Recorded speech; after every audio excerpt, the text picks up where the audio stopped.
رسولوں کو بھیجا اس لیے، کتابیں نازل اس لیے کی.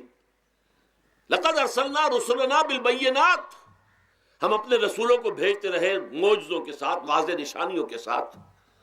وانزلنا معهم الکتاب والمیزان، ان کے ساتھ ہم نے کتاب اتاری، میزان اتاری.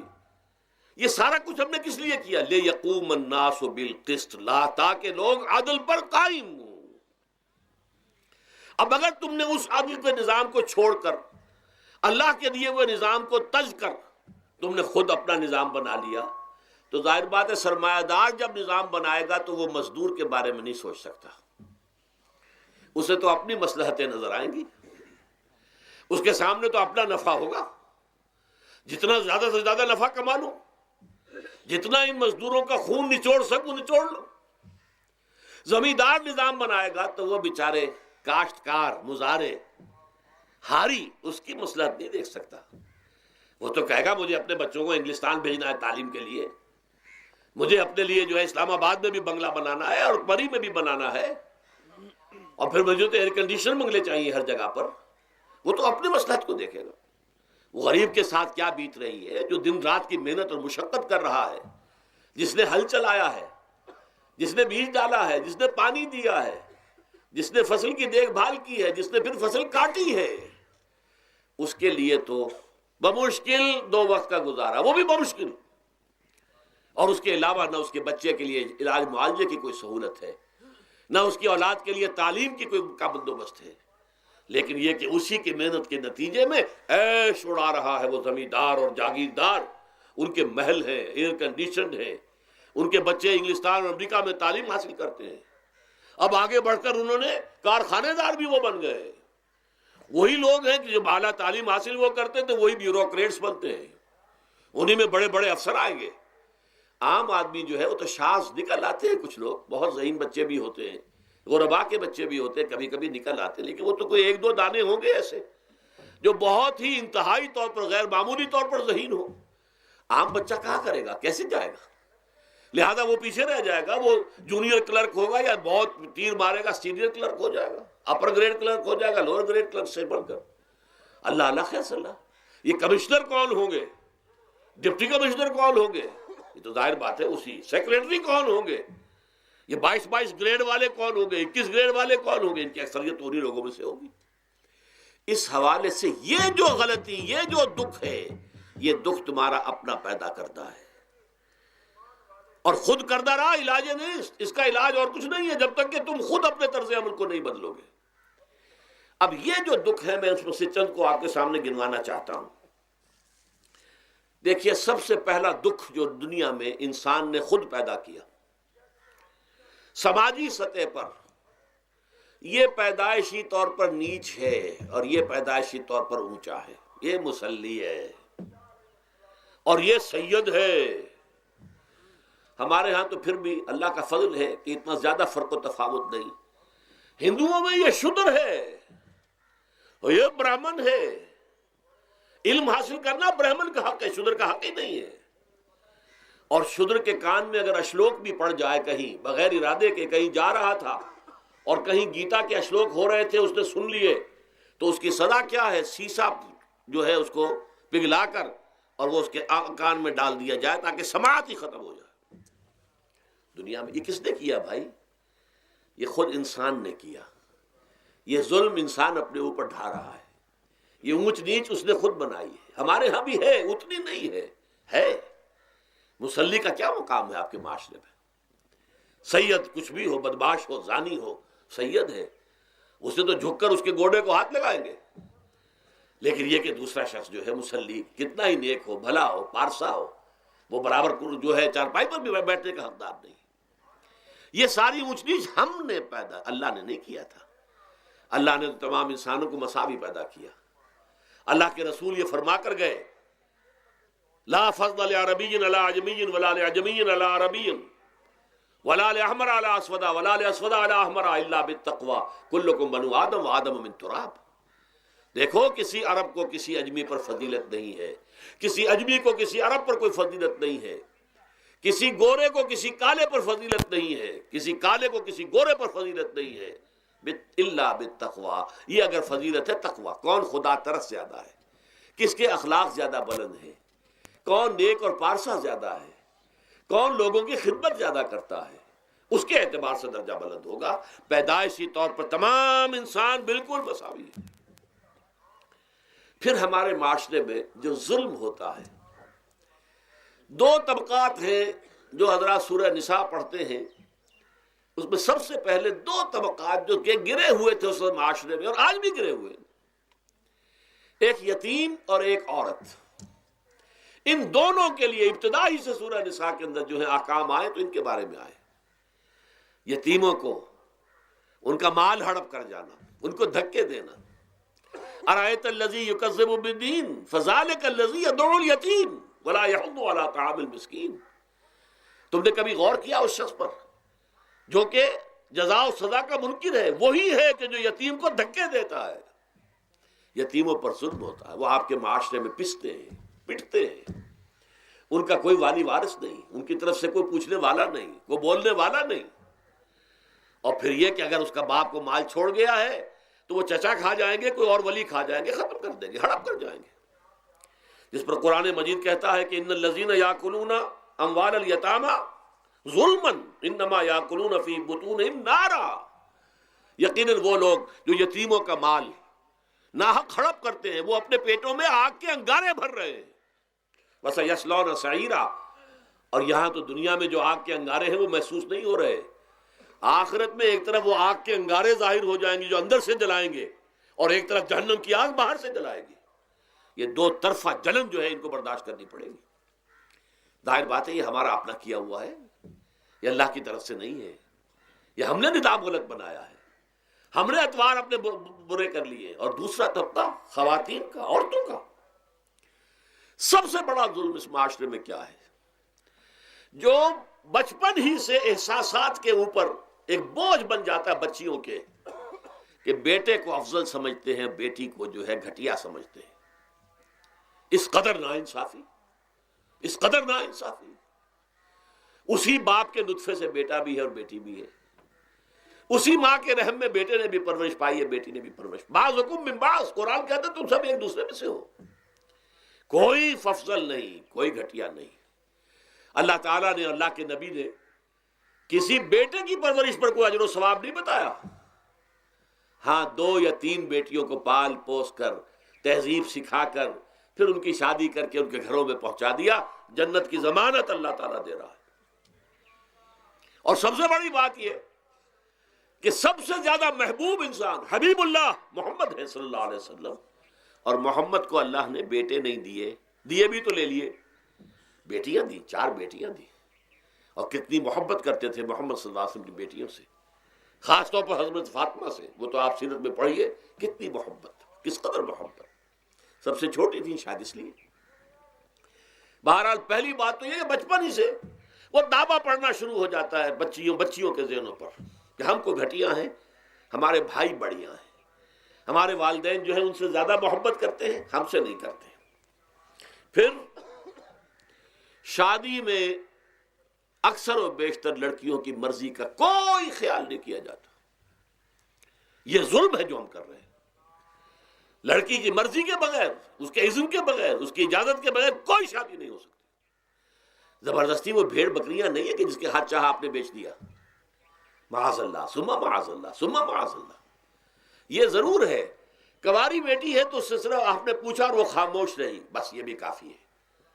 البتہ یہ کہ اگر کوئی سیبہ ہے جس سے پہلے نکاح ہو گیا تھا، بیوہ ہو گئی، یا پہلے شادی تھی ایک خلا لے لی، طلاق لے لی، یا طلاق ہو گئی، اس کو تو کہنا پڑے گا کہ ہاں مجھے کوئی اعتراض نہیں ہے اگر میری فلاں شخص سے شادی کر دی جائے، اس کے بغیر نکاح ہو نہیں سکتا۔ پھر ان سب کے اوپر سب سے بڑا ظلم، یہ تو اللہ تعالیٰ آپ کو توفیق دے تو دوسرا رکوع سورہ نساء کا پڑھیں، کتنی تاکید کے ساتھ احکام آئے ہیں وراثت کے۔ وراثت مما قل منہ او کثر، چاہے زیادہ مال کسی نے چھوڑا ہو چاہے تھوڑا سا چھوڑا ہو، لیکن وراثت کے احکام جو ہیں ان کو نافذ کرنا ہوگا۔ نصیبا مفروضا، یہ اللہ کی طرف سے حصے ہیں جو مقرر کر دیے گئے ہیں۔ لیکن ہمارے معاشرے میں کون ہے جو بیٹیوں کو دینے کو تیار ہو اور بہنوں کو دینے کو تیار ہو؟ مجھے تو حیرت ہوئی تھی، مالا کنڈ میں آپ کو معلوم ہوگا ایک دفعہ بڑی تحریک چلی تھی شریعت کے نفاذ کی. مولوی صوفی محمد صاحب بڑے نیک آدمی ہیں، بہت، اس میں کوئی شک نہیں. 80,000 کا مجمع لے کر، جلوس لے کر وہ چل پڑے تھے اسلام آباد کی طرف. جیسے ابھی اکرم آوان صاحب نے دھمکی دی تھی کہ 3 لاکھ میرے پاس ہیں، لیکن وہ 3 لاکھ میں سے وہ تو ان کے ہاں جمع جو ہوئے مشکل 5 سے 6 ہزار آدمی جمع ہوا تھا کوئی.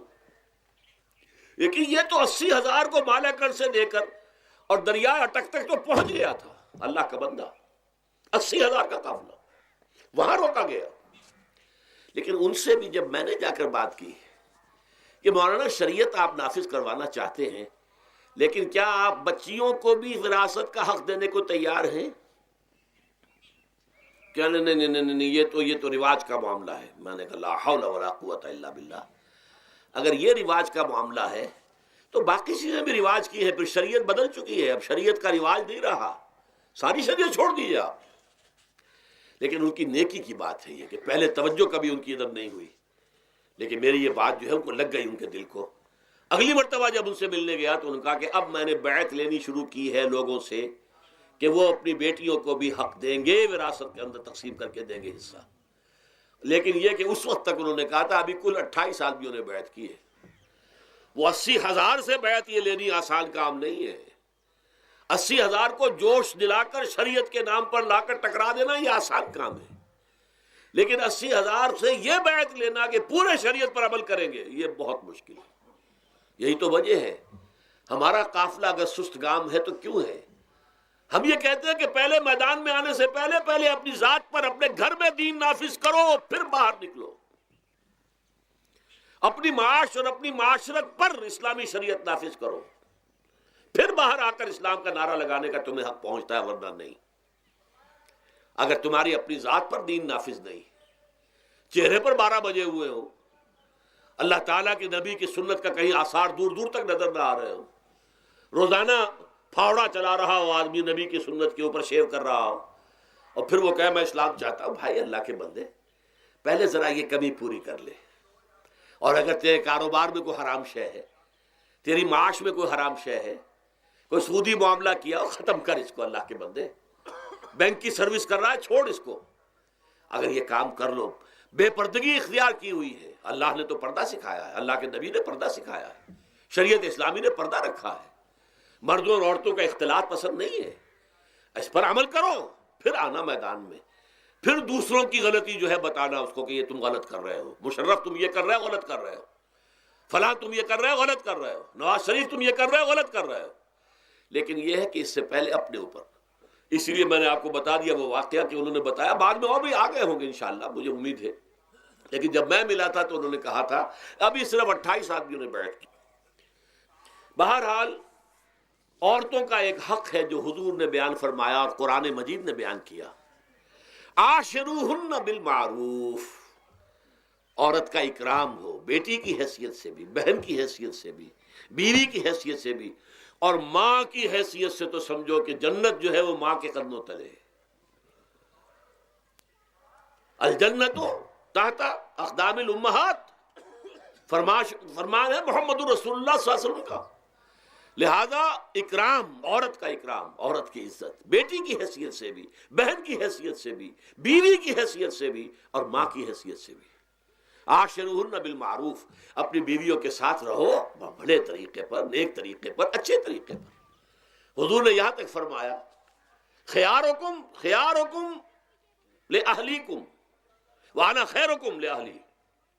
دیکھو مسلمانوں، اے میرے صحابیوں، تم میں سے بہتر لوگ وہ ہیں جو اپنے گھر والوں کے حق میں بہتر ہیں، نرمی کرتے ہیں. عورت کے بارے میں یہ بھی فرمایا، ایک مرتبہ سواری تیز دوڑا رہے تھے جو بھی اونٹ کو لے کے جانے والے تھے، جبکہ ہودج میں کچھ خواتین سوار تھیں.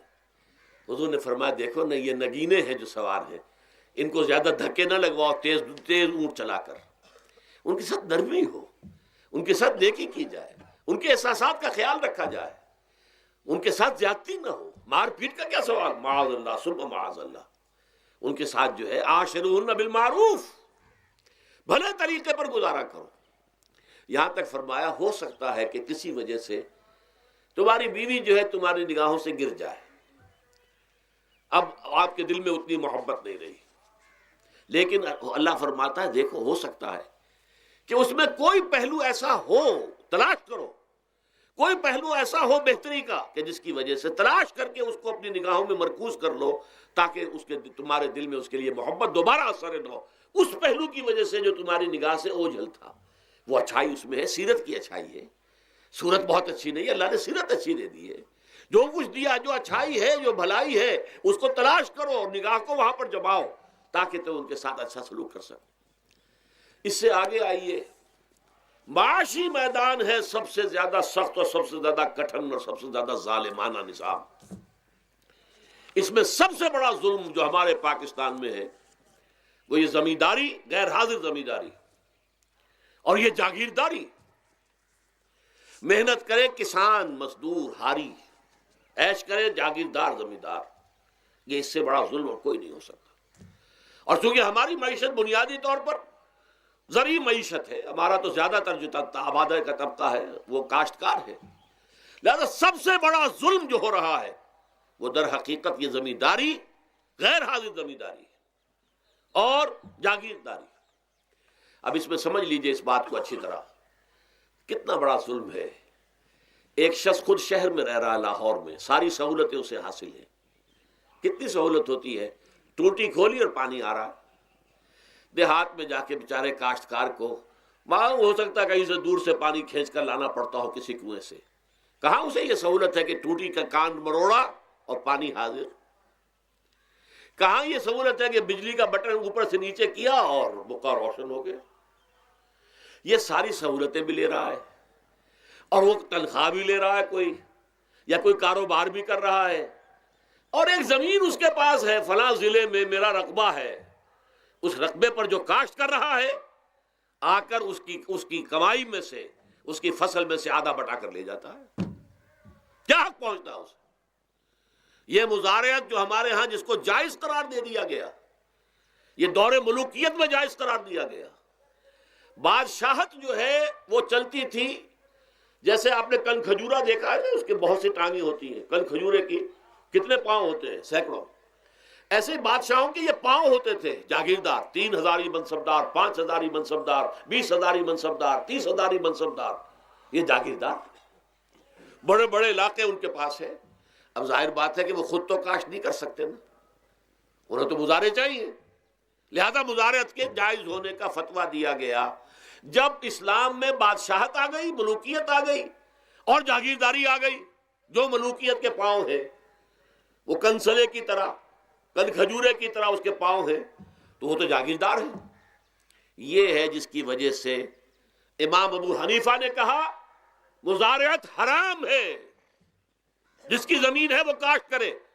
یا حضور کی حدیث ہے کہ چاہے اپنے بھائی کو دے دے تو ایک دانہ لینے کا حقدار نہیں ہے. اگر تو تمہارا کوئی اور ذریعہ معاش نہیں ہے تو ٹھیک ہے، جاؤ کاشت کرو.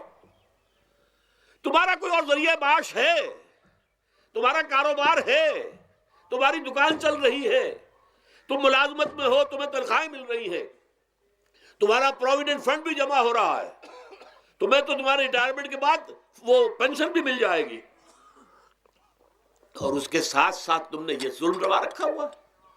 زمین اگر ہے یا تو جاؤ کاشت کرو، ورنہ یہ کہ اس زمین کو دے دو اپنے کسی بھائی کو.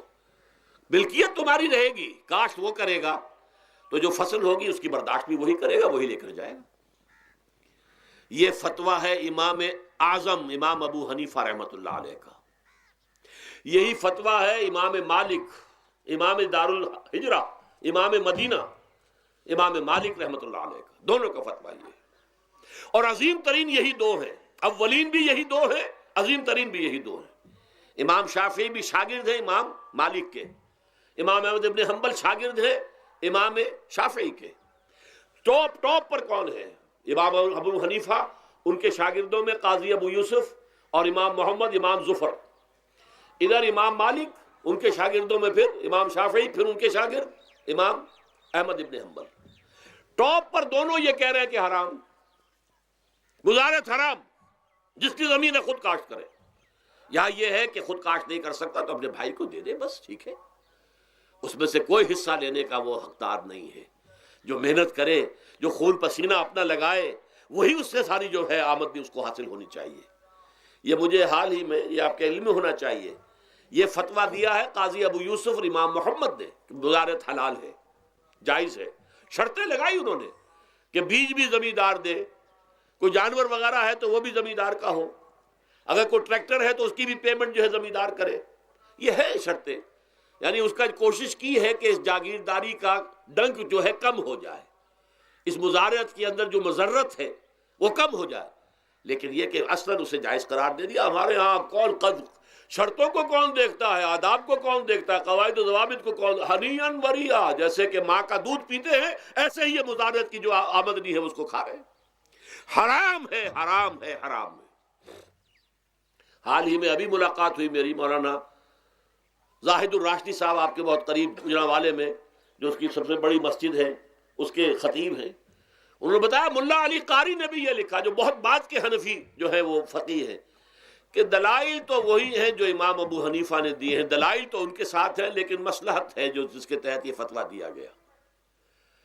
یہاں تک کہ مولانا شبیر احمد عثمانی کے ساتھ دست راست سمجھ لیجئے ظفر احمد عثمانی رحمۃ اللہ علیہما، انہوں نے بھی یہ لکھا ہے کہ دلائل تو امام صاحبی کی رائے کے حق میں جاتے ہیں، لیکن یہ کہ ہمارے ہاں تقلید کا ایسا ایک قلادہ گردنوں میں ڈال لیا گیا ہے، کیونکہ ہمارے بزرگوں نے فتویٰ دے دیا، قاضی ابو یوسف نے امام اور قاضی اور امام محمد نے، لہذا فتویٰ تو اسی پر چلے گا۔ میں نے ان سے بات کی اور ان کا ڈٹ کر میں نے کہا میدان میں آئیے، نہ کام کیجیے، جب تک یہ مزارعت ختم نہیں ہوتی ہے، جب تک جاگیرداری اور زمینداری ختم نہیں ہوتی ہے، اس ملک میں کوئی سیاست صحیح آ ہی نہیں سکتی۔ یہ سیاست تو وڈیروں کا، جاگیرداروں کا، بڑے بڑے زمینداروں کا کھیل ہے۔ یہ آپ نے پتہ نہیں نام سنا ہے کہ نہیں، میوزیکل چیئرز گیم، یہ ہوتا ہے ان کا کھیلنے والوں کا، بہت زیادہ دولت والے جو ہیں، یہ ان کا کھیل ہے۔ ان کو کام تو کوئی کرنا نہیں ہوتا، جاگیردار ہے، اسے کوئی کام کرنا ہے۔ وہ بیٹھ کر ایک کلب بنا رکھی ہے، یہ پارلیمنٹ کیا ہے، کلب ہے، وہاں بیٹھ کے وہ اپنا وقت گزاری کرتے ہیں۔ یہ پوائنٹ آف آرڈر آ گیا ہے، اور یہ جو ہے ہماری حقوق جو ہے پریولیج موشن آ گئی ہے، وہ کرتے نہیں گفتگو بیٹھ کر۔ تو یہ جان لیجئے کہ یہ ظلم کس نے کیا ہے؟ یہ خود کردہ ہے، یہ ہم نے اس نظام کو برداشت کیا ہوا ہے۔ جب تک ہم نہیں اٹھیں گے یہ نظام ختم نہیں ہوگا۔ خود کردہ کا علاج خود ہی کرنا ہوگا۔ یہ غلط نظام جو چلا آ رہا ہے، جب تک کہ اس کو ہم بدلیں گے نہیں، اس کو ختم نہیں کریں گے، اس وقت تک یہ ظلم کیسے ختم ہوگا؟ اس سے آگے آئیے، ایک ہے کارخانے دار۔ کارخانے دار کو اور مزدور کو آپ نے چھوڑ دیا کہ باہم طے کریں۔ کارخانے دار کہتا ہے میں تو صاحب آپ کو 15 روپے دوں گا، کام کرنا ہے تو کریں، نہیں کرتے تو نہ کریں۔ آپ نے زیادہ سے زیادہ یہ کیا کہ نہیں، یہ ویج بہت کم ہے، آپ نے ایک یونین بنا لی، کچھ ہڑتال کر دی۔ اچھا ہڑتال کر دی، 10 دن کی ہڑتال کے بعد غریب مزدور کا تو بچہ ہو سکتا ہے بھوکا مرنے لگے، کارخانے دار کی صحت پہ کوئی اثر پڑے گا؟ اس میں لاکھوں ہیں، کروڑوں ہیں، اس کی صحت پر کوئی اثر نہیں پڑتا۔ لہذا یہ ظلم ہے۔ اس ظلم کا علاج کیا ہے؟ اگر یہ ضمانت ریاست کی طرف سے ہو، حکومت کی طرف سے، کہ اگر تمہیں تمہاری مناسب مزدوری نہیں ملتی مت کرو کام، لیکن تمہارے بچے کو بھوکا ہم نہیں مرنے دیں گے، تمہیں سبسسٹنس الاؤنس دیں گے، ان ایمپلائمنٹ الاؤنس دیں گے، ہم زکوٰۃ کا نظام قائم کریں گے جس کے تحت کہ انڈر رائٹ کر دیں گے، طے کر دیں گے، لکھ دیں گے کہ ہر شہری کی بنیادی ضروریات کی کفالت ریاست کے ذمے ہے۔ اب اگر ایسا ہے تو ایک آدمی پاؤں جما کر بات کرے گا نا کارخانے دار کے ساتھ، ایک امپلائی جو ہے امپلائر سے بات کرے گا پاؤں جما کر، جناب آپ مجھے تنخواہ کم دے رہے ہیں میں کام نہیں کروں گا۔ لیکن اب کیا ہے، جناب آپ مجھے تنخواہ کم دے رہے ہیں میں کام نہیں کروں گا، مالک کہتے جاؤ دفعہ ہو جاؤ، پھر وہ کیا کہتا ہے اچھا جی میں اسی تنخواہ پہ کام کروں گا، اس کا تو کوئی فائدہ، اسی کی جائے کہاں وہ؟ مارکیٹ میں تو سرمایہ داروں کا گٹھ جوڑ ہے، انہوں نے کارٹلز بنا رکھے ہیں، وہ تو ظاہر بات ہے کہ وہ ویج نہیں بڑھائیں گے، الا یہ کہ مزدور کی پوزیشن ایسی ہو کہ وہ بھی ڈٹ کر کھڑا ہو جائے۔ اور وہ ڈٹ کر کھڑا کب ہوگا؟ جب اس کو ضمانت ملی ہوئی ہو ریاست کی طرف سے، حکومت کی طرف سے، کہ اگر تمہارے پاس جاب نہیں ہوگا، کام نہیں ہوگا، تمہارے پاس کوئی مزدوری نہیں ہوگی تو تمہیں اتنا وظیفہ تو ہر مہینے ملتا رہے گا جس سے تم اور تمہارے اہل و عیال جو ہے وہ کم سے کم زندہ رہ سکو، پھر کھڑے ہو کر بات کر سکتا ہے مزدور، پھر صحیح جو ہے ان کے درمیان معاہدہ ہوگا تو وہ منصفانہ ہوگا، عادلانہ ہوگا۔ جب تک یہ نہیں ہے، اور یہ نظام کیسے ہوگا جب تک کہ زکوٰۃ کا نظام قائم نہ کیا جائے۔ اب زکوٰۃ کا بھی ایک نظام تو وہ تھا جو بدنام کرنے کے لیے زکوٰۃ کو ضیاء الحق صاحب نے نافذ کیا، وہ تو بدنامی ہے، وہ تو سود کا کمیشن ہے کہ سود میں آپ کو اگر 6% ملتا تھا تو 2.5% انہوں نے کاٹ لیا، 3.5% آپ کو دے دیے، تو سود میں سے حصہ لے لیا ہے نا۔ سود کو حرام کریں اور زکوٰۃ پورے مال پر، سارے تجارتی اموال پر مال زکوٰۃ لیں۔ آپ کی دکان میں جناب 10 لاکھ کا مال پڑا ہوا ہے، 2.5% کے حساب سے دے دیجئے، کتنا من اکاؤنٹ آپ کر لیجئے گا۔ کوئی ایک ہے سٹاکسٹ، آپ کے گودام میں اتنا سٹاک پڑا ہوا ہے، اتنی مالیت کا 2.5% دیجئے، تمہاری اتنی بھیڑیں بکریاں ہیں، اتنی بھیڑیں اتنی بکریاں نکال دو۔ جب تک کہ تمام اموال میں سے زکوٰۃ نہ لیجیے، یہ کیا کہ بینک کے اندر جو جمع ہے اس پر سے زکوٰۃ کاٹ لی، انا للہ و انا الیہ راجعون، نام اس کا زکوٰۃ رکھا ہے، اور خیرات کا ایک نظام بنا دیا، کچھ خیرات اور کچھ سیاسی جو ہے اپنا ہتھ کنڈا، کہ وہ کے ناظمین زکوٰۃ جو بن رہے ہیں اور زکوٰۃ کونسلیں بن رہی ہیں، وہ سب کون ہیں؟ جو ہمارے سیاسی طور پر ہمارے ساتھی ہیں، ہمارے ورکرز ہیں، اور پھر جتنے غبن ہوئے ہیں اور جتنا اس کے اندر مس اپروپریشن، سب کو معلوم ہے ہمارے معاشرے میں۔ آخر اگر حکومت کے جتنے محاصل ہیں وہ غبن ہوتے ہیں تو زکوٰۃ کا کیوں نہیں غبن ہوگا؟ زکوٰۃ کو آسمان سے اتری ہے، بلکہ زکوٰۃ میں سے غبن کرنا تو آسان ہے، اس لیے کہ سود میں سے کاٹا ہوا ہے، اس میں تو انسان جو ہے وہ برا بھی محسوس نہیں کرے گا کہ یہ تو سود ہے، لعنت ہے، اگر اس کو میں نے کچھ ہضم کر لیا تو کیا ہو گیا۔ جب تک کہ یہ دو نظام نہیں آئیں گے، اور تیسرے یہ کہ سود کے ذریعے سے جب تک کہ یہ ظلم، سود کا نتیجہ کیا نکلتا ہے؟ اصل میں ہمارے عام آدمی سمجھتے ہیں سود کہ اچھا ہے جی، کیا ہے، ایک آدمی نے پیسے جمع کرائے ہیں، اب اسے ہر مہینے اتنا پیسہ مل رہا ہے۔ عام آدمی بھی ہمارے ہاں یہ جو پٹھانوں والا سود ہے، یہ جو سود خور گاؤں میں بیٹھے ہوئے ہیں جو بہت بڑی شرح کے اوپر سود دیتے ہیں اور خون چوس جاتے ہیں لوگوں کا، اور ان کے کسی طریقے سے قرضے ختم، ان کو تو سبھی برا کہتے ہیں۔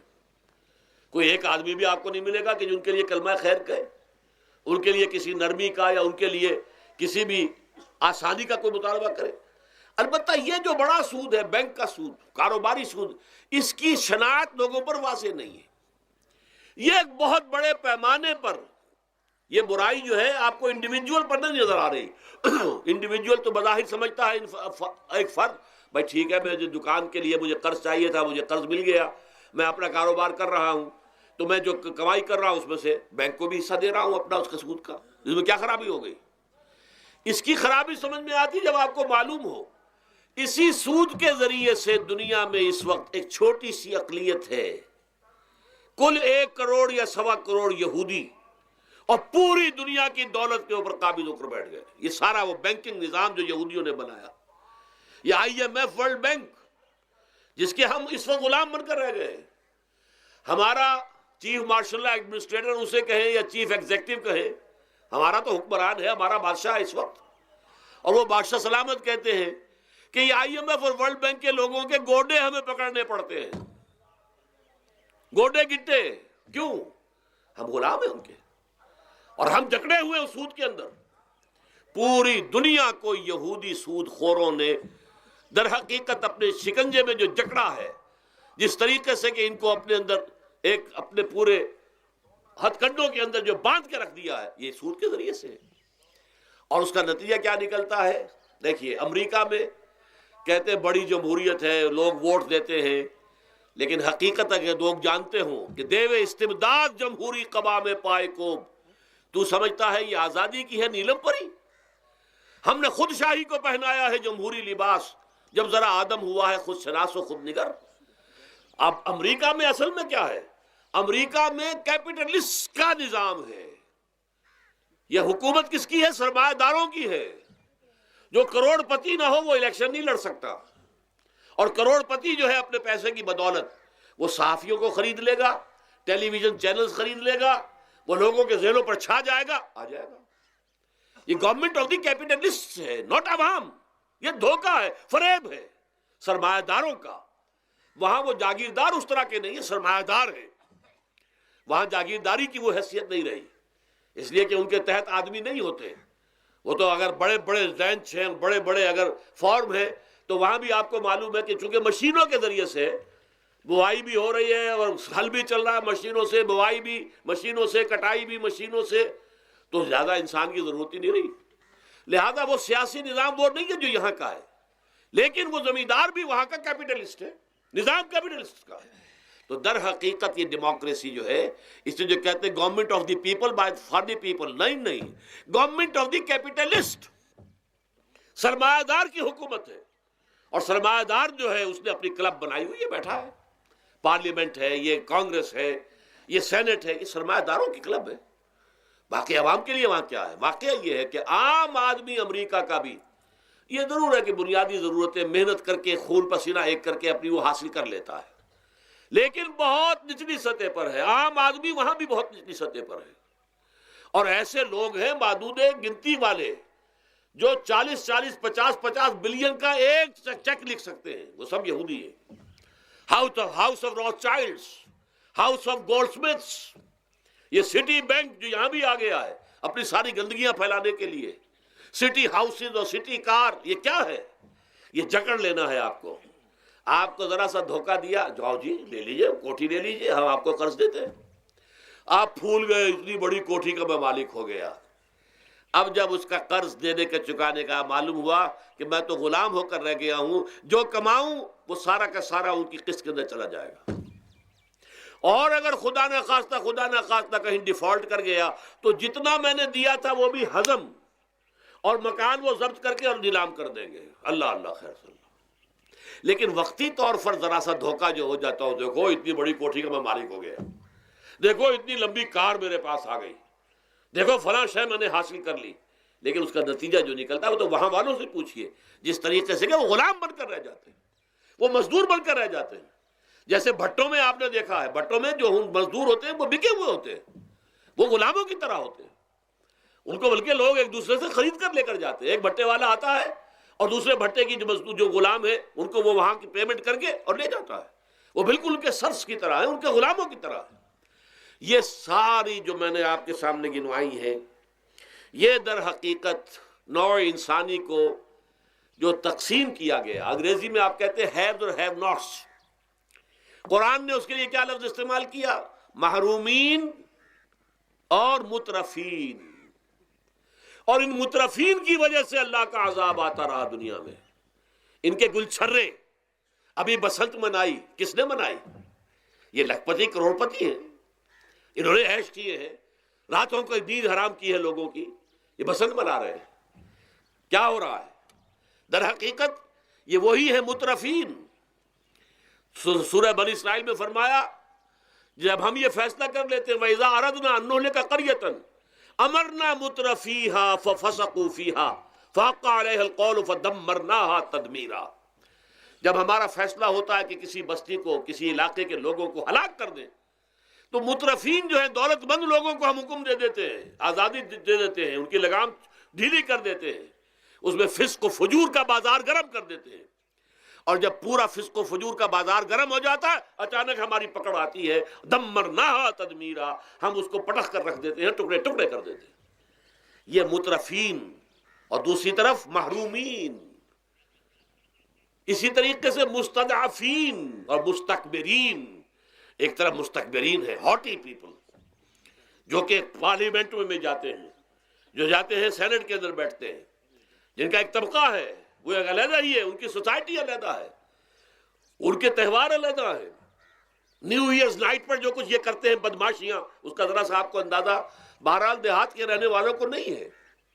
لاہور اور کراچی کے لوگوں سے پوچھئے کیا ہوتا ہے، اسلام آباد کے لوگوں سے پوچھئے، پشاور اور کوئٹہ کے لوگوں سے پوچھئے۔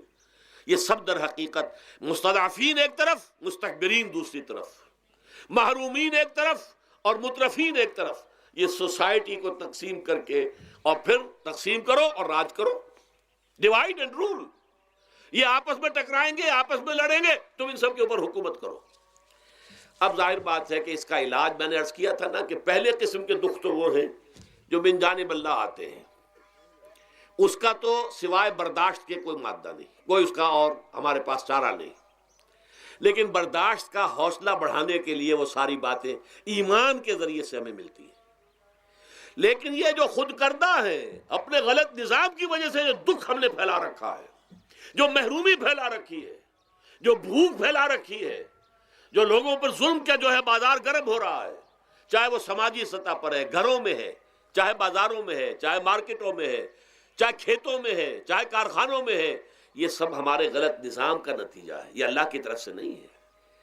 وَمَا أَصَابَكُم مِّن مُّصِيبَةٍ فَبِمَا كَسَبَتْ أَيْدِيكُمْ، یہ تمہارے اپنے ہاتھوں کی کمائی ہے، تمہارے اپنے ہاتھوں کے کرتوت ہیں، تم نے غلط نظام کو قبول کیا ہوا ہے۔